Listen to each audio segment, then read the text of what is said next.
तुम भी वही कर रहे हो, धीरे धीरे जाति पे भी बट रहे हो, तुम धर्म पे बांटोगे और उसके बाद तुम अपने आप को वहाँ पे आसीन होना चाहते हो। कि हरियाणा हो गया, एनसीआर हो गया, ये सब ताकि अब वो लोग भी बोलें कि हमारे पास भी समुद्र का किनारा नहीं है तो हम कैसे। बार बार जो बिहार बोलता है हमको स्पेशल स्टेट का दर्जा दे, और कोई मैक्सिमम स्टेट तो नहीं बोलता है।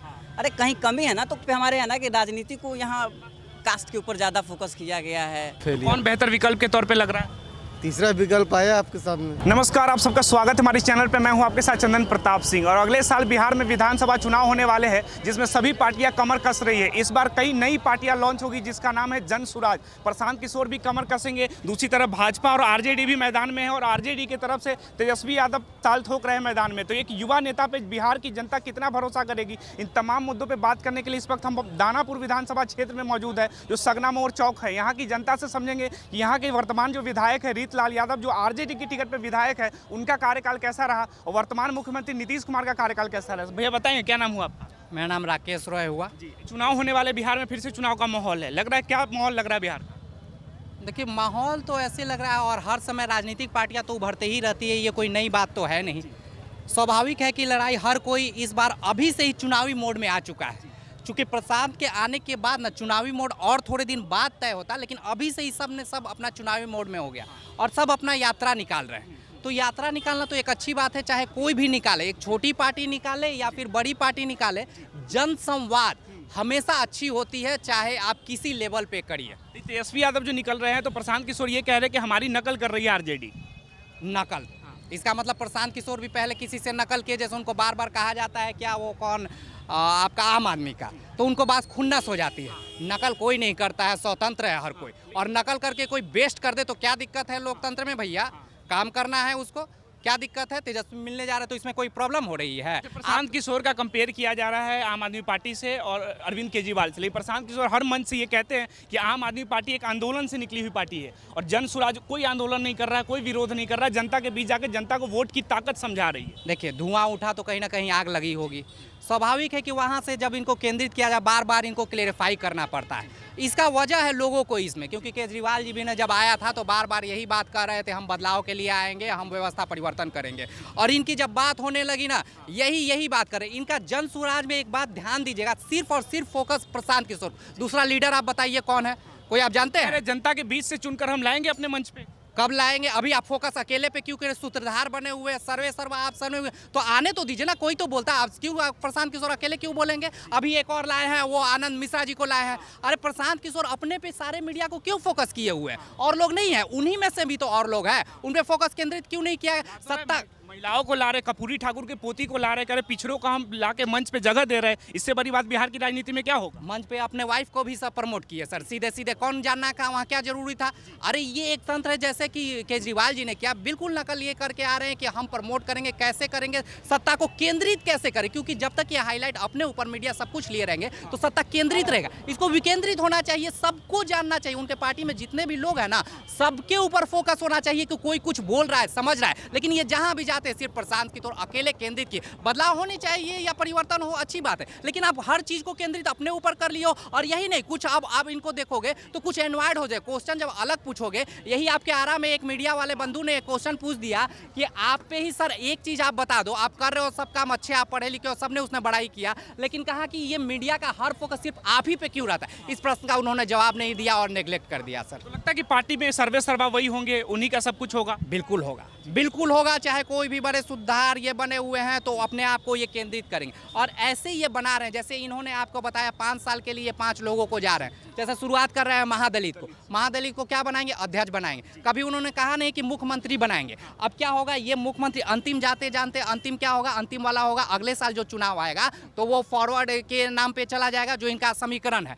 तो फॉरवर्ड को वहां पे बनाने का इन्होंने तय ही किया है कि अगले बार ही हमारा कुछ होगा, इस बार कुछ होने वाला नहीं है। तो अगले बार निश्चित है कि अध्यक्ष भी इनका होगा और इन्हीं के लॉबी से ही होगा। और अभी तक तो इनको बात होती है प्रशांत किशोर, लेकिन आरजेडी ने इनका नाम रख दिया था प्रशांत किशोर पांडे। जैसे ही पांडे हुआ तो एक अलग लॉबी और अलग छवि इनका भड़कने लगा। अब ये केंद्रित करने लगे महादलित के नाम पे, मुस्लिमों के नाम पे। कभी न ब्राह्मणों के नाम पे कोई किया है कोई मीटिंग? नहीं किया है। ये मीटिंग करते हैं कि हमें कैसे ये बढ़ाया जाए, लेकिन खुल के कभी, ताकि इनको माने तो पहले अपना लॉबी एक माने कि हमने नेता मान लिया। हाँ, ये कुछ करेंगे, घूम रहे हैं, ये अच्छी बात है लोकतंत्र में, लेकिन बहुत बड़ा इस बार उनका प्रभाव यहाँ कई पे। लोग कहते हैं कि ब्राह्मणों को या उच्च जातियों को एक मंच पर क्यों नहीं ला रहे, लेकिन वो बार बार वे कह रहे हैं कि समाज में जो हाशिए पे जो जाति है, मुस्लिम समाज हो गया, दलित समाज हो गया, उनको हम एक मंच पे ला रहे हैं ताकि उनको एक आवाज मिल सके, समाज में थोड़ी प्रगति की राह पे चल पाए। देखिए यही है, वो चाहते हैं कि पंडित लोग बहुत हमारा उच्च विचार के पढ़े लिखे हैं और वो लोग इनके साथ आएगा नहीं, तो सबसे बुड़बक इन महादलित और मुस्लिम को ही समझ लिए हैं। अरे इस बुड़बक को लाओ, कैसे हमको वोट बैंक बनाओ, हमको जिताओ, सत्ता पे हम बैठेंगे, तुम लोग हमारे लिए काम करना। पहले से भी हम लोग थे, हम लोग कम संख्या में, तो अकेले तो कुछ करेंगे नहीं, तो तुम लोग को पहले जैसे बनाया था। ऐसा नहीं कि हमारे कहने का मतलब है कि दूसरे पार्टी अच्छे हैं, लेकिन तुम भी वही कर रहे हो, धीरे धीरे जाति पे भी बट रहे हो, तुम धर्म पे बांटोगे और उसके बाद तुम अपने आप को वहाँ पे आसीन होना चाहते हो। क्योंकि आसीन नहीं होना चाहते हो, क्यों? आप जदयू में गए थे, उपाध्यक्ष बने थे, उस समय आपको याद नहीं है? आप राजनीति में आना चाहते हैं, सक्रिय राजनीति में होना चाहते हैं, लेकिन अब बार बार जब कोई प्रश्न उठाता है तो अपने आप को कह रहे हैं कि हम गांधी के अनुयायी हैं। और गांधी के अनुयायी से बनते बनते ये खुद गांधी बन गए, क्योंकि जो गोल वाला लॉबी था पहले गांधी का आता था, गांधी जी का आता था, अब ये इनका फोटो वहां पे प्रमोट होता है हर जगह। गांधी जी की विचारधारा को, उनकी फिलॉसफी को हम समाज में लेकर आएंगे, प्रगति की राह पे बिहार को लेकर जाएंगे। तो क्या है भाई, अच्छी बात है, कौन नहीं लेके घूम रहा है गांधी जी को, कौन नहीं मान रहा? अधिकतर लोग मान रहे, तो इसमें नई क्या बात है? लेकिन आप उस गांधी जी के नाम पे राजनीति कर रहे हो और सत्ता पे आसीन होना चाहते हो, और जैसे ही सत्ता पे आओगे बिहार की दशा कुछ नहीं। क्योंकि आप शुरुआत तो अच्छे किए हुए थे कि अच्छे अच्छे लोगों को लाएंगे पढ़े लिखे, लेकिन अंतिम जाते जाते वही धर्रे जो राजनीति हो रही है उसी में आप डूब गए हो। 40 सीट इसको देंगे, अरे क्या 40 सीट इसको बांट रहे हो ऐसे जैसे कि हम खड़े हुए हैं, हम बांट रहे। लोकतंत्र का तो कोई है ही नहीं, पैसा है खर्च कर रहे हैं, कोई खत्म हो रहा है। लोकतंत्र को धराशायी करते हुए हम सत्ता पे आसीन हो जाएंगे, फिर वैसे ही चलते रहेगा, क्या दिक्कत? बताएंगे भैया, क्या नाम हुआ आपका? मेरा राहुल कुमार नाम हुआ। बिहार में अगले साल चुनाव होने वाले हैं, कैसे देख रहे हैं? कोई बेहतर विकल्प के तौर पे नजर आ रहा है कोई? हम तो यही चाह रहे हैं कि बेहतर विकल्प पे बदलाव होना काफ़ी ज़रूरी है, और जब बदलाव आएगा तभी कुछ बिहार में काम होगा। एक नया चेहरा आया प्रशांत किशोर, जो बदलाव की बात कर रहे हैं, लग रहा है जनता भरोसा करेगी? हमको तो लगता है इस बार तो चांसेस कम ही बनता है उनका। हो सकता है कुछ सीटें जाएँ, लेकिन अब वो जिस तरह से दावा कर रहे हैं कि 243 सीटें लेके आएंगे, थी में आएंगे, तो उस तरह से मुझे तो नहीं लगता है कि कुछ खास हो पाएगा। तो कह रहे या तो अर्श पे या फर्श पे, बीच में कहीं नहीं। तो बीच में ही जाने का चांसेस, फर्स्ट पे ही मान के चलिए, इस बार तो उनका चांसेस बहुत कम ही बनता है। आप भी युवा है, युवा नेता है तेजस्वी यादव, लगता है बिहार की जनता इस बार भरोसा करेगी? या ये आरजेडी का जो पुराना है जंगल राज का जो परसेप्शन बनाया जाता है, या उसका असर चुनाव में बहुत ज़्यादा होगा? नहीं, उसका असर इस बार ज़्यादा नहीं होगा। हमको बहुत कम लगता है, क्या है कि लोग उस दौर को भूल सकें, और ये चूँकि वो चीज़ें लालू यादव से जुड़ी होगी, तेजस्वी यादव से नहीं जुड़ी हुई, और लोग और दो टर्म ऑलरेडी उनका तेजस्वी यादव का नीतीश कुमार के साथ दे चुके हैं, तो उसमें कुछ खास चीज़ें नहीं आई थी। तो मुझे लगता है कि जंगल राज की चांसेस असर नहीं होगा। बताएंगे क्या नाम हुआ? मेरा मुकेश नाम हुआ। मुकेश जी कहाँ के वोटर है? हम यहीं के दानापुर के। हाँ, दानापुर। अच्छा, पटना में कुछ डेवलपमेंट हुआ है? नीतीश कुमार जो बार बार दावे करते हैं 5 से पहले कुछ नहीं था, जो है हमने लाया है। डेवलपमेंट क्या करें, अभी भी युवा बेरोजगार है, अभी भी बहुत सारे हमारे पास प्रॉब्लम है। अभी देख रहे हैं कितना क्राइम रेट भी हाई हुआ है। डेवलपमेंट हम कह सकते हैं थोड़ा इंफ्रास्ट्रक्चर के मामले में हुआ है, रोड कनेक्टिविटी अच्छा सुधरा है। हमको तो बस यही देखने को मिल रहा है और कुछ खास तो लग नहीं। युवाओं के लिए रोजगार एक अहम मुद्दा होना चाहिए चुनाव में। एकदम। तो रोजगार से ज़्यादा जाति क्यों हावी हो जाती है बिहार इलेक्शन? देखिए, साक्षरता, लिटरेसी रेट, अगर हमारा लिटरेसी रेट ही अच्छा होता तो फिर आदमी इधर उधर क्यों जाता? हमको लगता है सबसे बड़ा ड्रॉबैक है, कमी यही रह गया। अगर आदमी शिक्षित रहेगा, समझेगा, जितना चुनाव प्रचार में कहीं पे कहाँ रोजगार का उतना अच्छे से मेंशन नहीं रहता। जब उनका ये आता है ना मैनिफेस्टो वगैरह आता है, उस पर अच्छा से मेंशन नहीं रहता है कि क्या देंगे, कितना देंगे, बस रोजगार देंगे। कोई हमारे पास रोजगार का मतलब ऐसा थोड़ी कि सारा आपको गवर्नमेंट सेक्टर में ही रोजगार मिले। हमारा रोजगार का कौन देगा? सबसे ज़्यादा आपका ना सर्विस सेक्टर देगा, प्राइवेट सेक्टर देगा। तो उस पर अच्छा कम करना चाहिए। हमारा इंडस्ट्रीज नहीं है बिहार में, तो आई थिंक उस पर ज़्यादा फोकस करना चाहिए। नीतीश कुमार कहते हैं कि लैंडलॉक स्टेट है ना बिहार, इसलिए इंडस्ट्री नहीं लग सकती। इसमें हकीकत दिखता है कुछ? लैंडलॉक ऐसा बात नहीं सर, कितना लैंडलॉक, यहाँ आप लैंडलॉक स्टेट का बात कर रहे हैं, हम लैंडलॉक कंट्री का बात कर रहे हैं। फॉर एग्जांपल कजाकिस्तान का देखिए, अदर मिडिल ईस्ट का देखिए, मैक्सिमम उधर तो लैंडलॉक है। ऐसा थोड़ी है कि डेवलपमेंट नहीं होगा, डेवलपमेंट होगा, वो बहाना है बस, ऐसा थोड़ी है। तो फिर भी जनता उन्हीं को बार बार क्यों चुन रही है? 9वीं बार मुख्यमंत्री का शपथ ले रहे हैं, 20 सालों से एक ही आदमी मुख्यमंत्री बना हुआ, फिर भी विकास का पैमाना नहीं है। आज भी बिहार पिछड़े राज्यों में आता है, तो कुछ तो कारण होगा ना? बहुत सारे कारण हैं। सबसे बड़ा है कि यहाँ का जो कास्ट सिस्टम सबसे बड़ा यहाँ का बेकार है। जो लोग कास्ट पे वोट करते हैं, विकास के नाम पे वोट नहीं करते, ये बहुत बड़ा डिमेरिट है। इसके बाद नीतीश कुमार कहते हैं कि हम हमारा जो बॉर्डर है वो समुद्र से नहीं, हम कोस्टल एरिया नहीं पड़ते हैं। लेकिन भारत बहुत बड़ा है, हम PPGDP के मामले में तीसरा दुनिया के सबसे बड़ा नरेंद्र मोदी भी कहते हैं कि यहीं बनाओ, यहीं खप जाएगा चीज़ है। तो हमें क्या बॉर्डर एरिया से लेना है? हमारा इतनी बड़ी आबादी है, 13 करोड़ आबादी है, बगल में यूपी है, बगल में बंगाल है, बड़ा बड़ा आबादी, हम यहीं बनाएंगे, यहीं आसपास के इंडिया में ही बनाएंगे। जो लोकल फॉर वोकल की जो बात करते हैं उसकी बात कर रहे हैं। हाँ, हम उसके बारे में, जैसे मोदी जी जाते हैं कहीं भी तो बोलते हैं, ये एक बात बोलते हैं कि यहीं इन्वेस्ट करें और इंडिया बहुत बड़ा मार्केट है और यहीं आपका चीज़ें खप जाएगी, बाहर आपको तो ये बिहार के लिए हम बनाए चीज़ें। इसके सिवा आप दिल्ली के आसपास के इलाका वो भी तो समुद्र से नहीं टचा हुआ है, लेकिन वो देखिए इंडस्ट्री के मामले में कितना आगे, हरियाणा हो गया, NCR हो गया, ये सब तो आगे। अब वो लोग भी बोले कि हमारे पास भी समुद्र का किनारा नहीं है, तो हम कैसे, सारी बड़ी बड़ी कंपनियाँ वहाँ पर लग चुकी है, तो ये तो फिर एथी हो गया, बहाना हो गया कि समुद्र के किनारे नहीं है। ये नहीं तो आप फाइनेंशियल सेक्टर लेकर आए, IT सेक्टर को लेकर आए, सर्विस सेक्टर को लेकर आए, तो ना तो आप IT सेक्टर ला पाएँ, नहीं ना उसके तो समुद्र की जरूरत नहीं ना है, ना तो IT सेक्टर लेके आ पाए, ना फाइनेंशियल सेक्टर को लेकर आए, ना आप सर्विस सेक्टर को लेके आए। तो अब इसमें तो कोई समुद्र नहीं लगता है। जो इधर बोला जा रहा है कि बिहार को स्पेशल राज्य का दर्जा दिया, अरे लेके हम क्या करेंगे? विशेष राज्य के दर्जा से नहीं, पहले बात क्या है, बिहार में term and condition he follow नहीं करते। देखो हमारा कुछ क्राइटेरिया स्पेशल स्टेटस का वो है ही नहीं। वैसे भी सेंटर जब उसका 14वां फाइनेंस कमीशन का बैठा था उस टाइम में तो बोला गया कि अब सेंटर हालत में नहीं है स्टेट के देने में विशेष राज्य, क्योंकि खर्च होता है ना।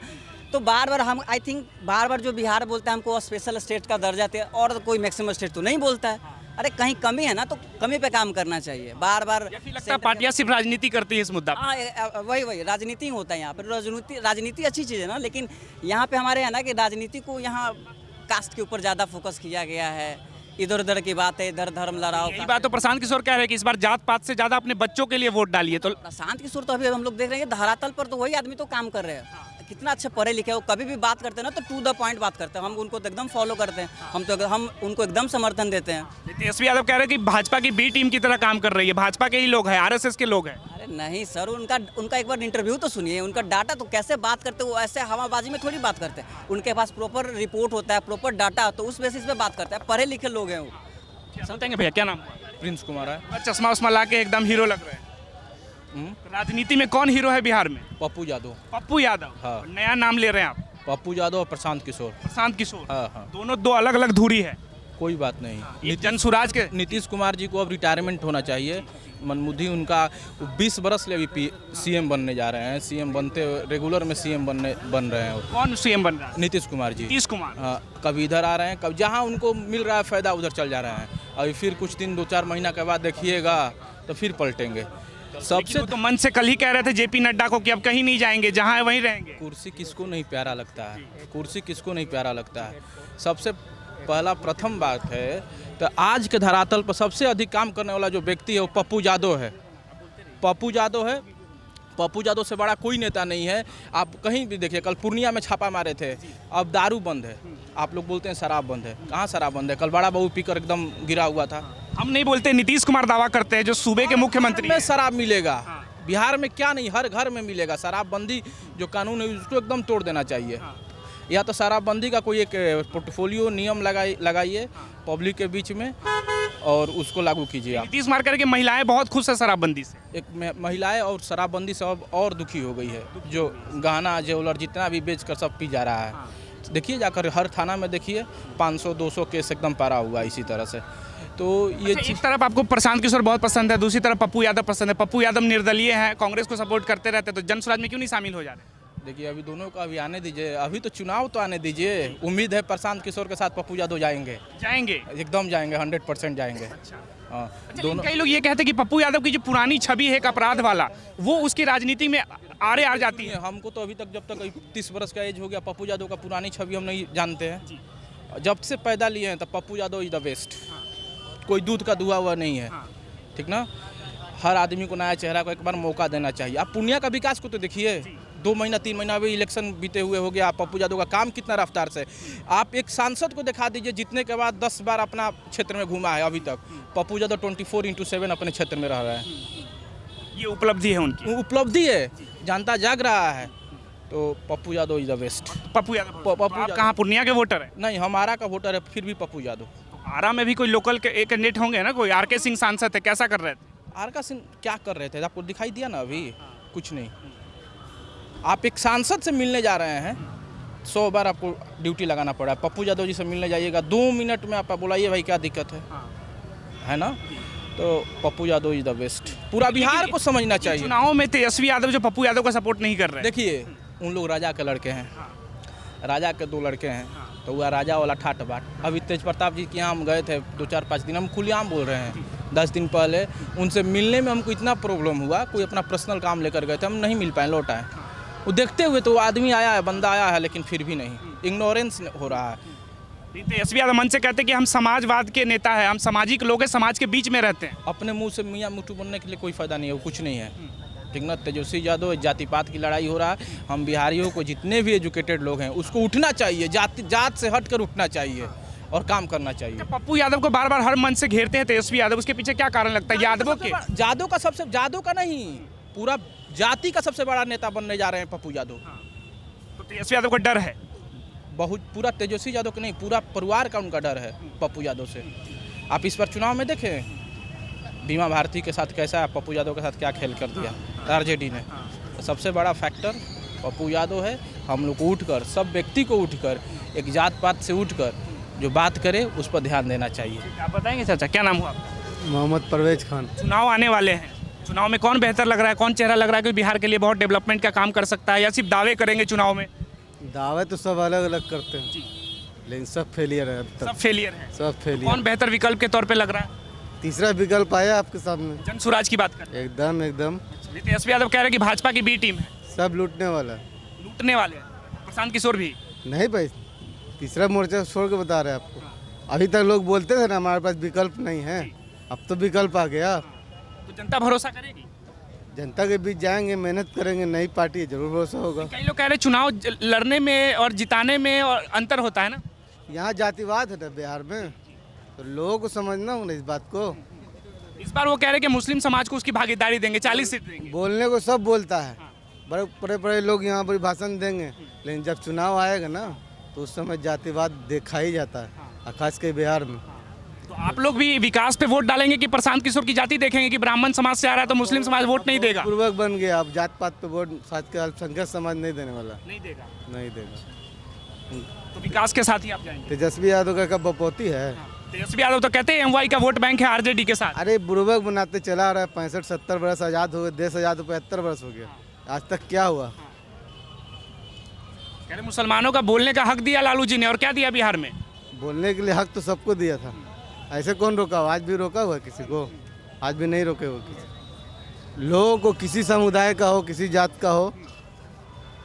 प्रशांत किशोर हर मन से कह रहे हैं कि मुस्लिम समाज लालटेन में किरासन की तरह जल रहा है, और जात पात से उठ के जब तक नहीं उठेगा, जात पात से उठ के विकास होने वाले पता नहीं। जात से ऊपर उठना होगा। तो लगता है बिहार में जिस तरह की राजनीति है, जाति तो हावी हो ही जाती है चुनाव में। हमारे प्रशांत किशोर मेहनत कर रहे हैं, मेहनत का फल मिलता है, लेट से मिले। लेकिन आरजेडी कह रही कुछ नहीं होगा। आरजेडी को अपना सोचना होगा, सबसे ज़्यादा नुकसान उन्हीं को होने जा। बाहर यात्रा पे निकल रहे, कह रहे फायदा होगा चुनाव में।